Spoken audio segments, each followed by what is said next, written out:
Hey everybody, this is Isis Golden and I'm coming to you with video number 7 in our 10-day YouTube challenge that I'm doing with some friends.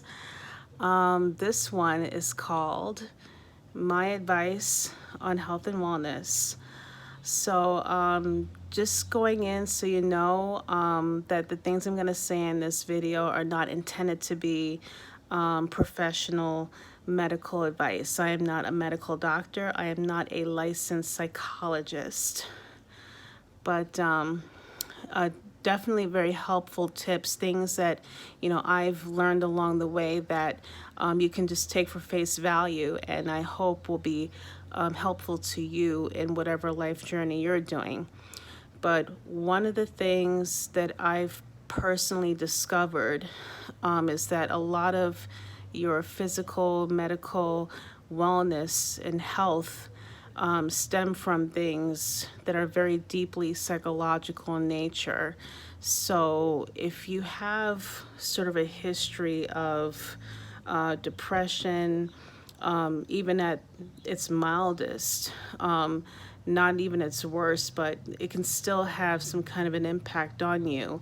I know that along the way, I gained a lot of weight, and a lot of that stemmed from just feeling depressed, sad all the time.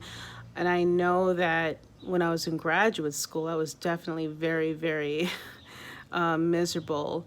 I'm a very super duper happy graduate student, said no PhD student ever.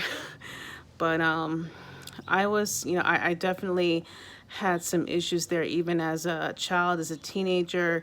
I was teased quite a bit as a child for being overweight. High school wasn't so bad, but I still suffered from some very very deep psychological issues with regard to my body image issues.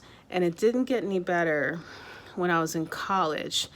And very soon I learned to equate my value in this world as a human being with my ability to produce grades in school.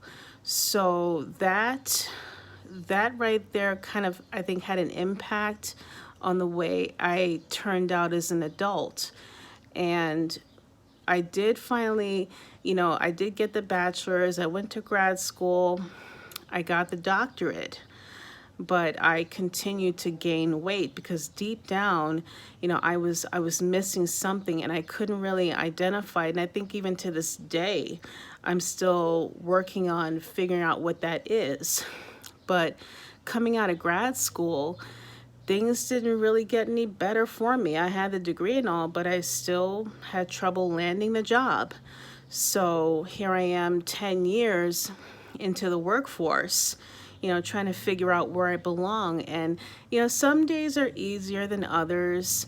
I don't have the symptoms that are normally associated in the with somebody who's, so deeply depressed that they can't get up out of bed or leave the house or anything. According to the DSM-4 manual of psychological disorders, I mean, you'll see some of the worst symptoms that come with somebody with very deep psychological depression. But I think a lot of medical issues do come from something very deeply psychological. And like I said, I dealt with obesity a large majority of my life, and I just gained more and more weight as I got older. So I think I've had some things go on with me that never really were fully addressed. And I think that, part of it is because I think as grad students, we're kind of taught that, we got to be tougher than that. We got to be more resilient than that. We don't really need a counselor. A counselor is for somebody who, doesn't really have it together. You're going to grad school. You should be grateful.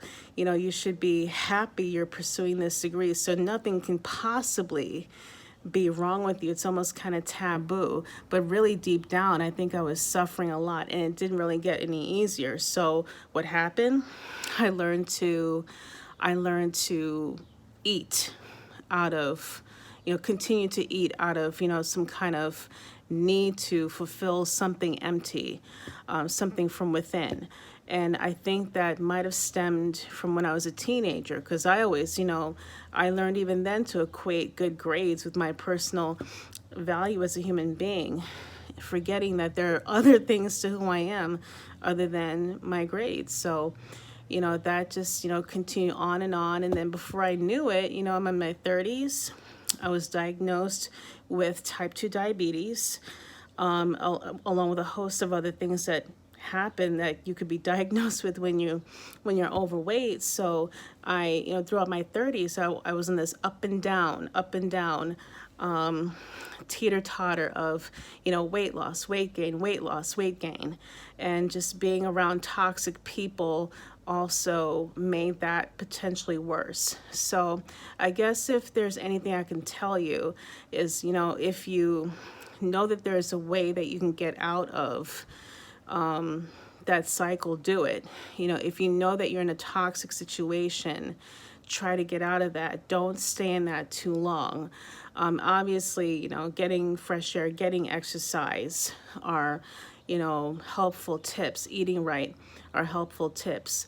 Maybe you do need to move somewhere else. Maybe you do need to talk to somebody that you really can trust. And don't be afraid to admit that maybe, there's some issues going on, and just start working on them. So that said, that's probably just maybe half of a chapter, or parts of different chapters. But in short, I guess if there's anything I can say, just think about those as part of some tips you would use for yourself, and I hope this will help you. So maybe one day I'll find out what tips you've used for yourself for your health and wellness. So with that said, I will see you on video number 8. Take care.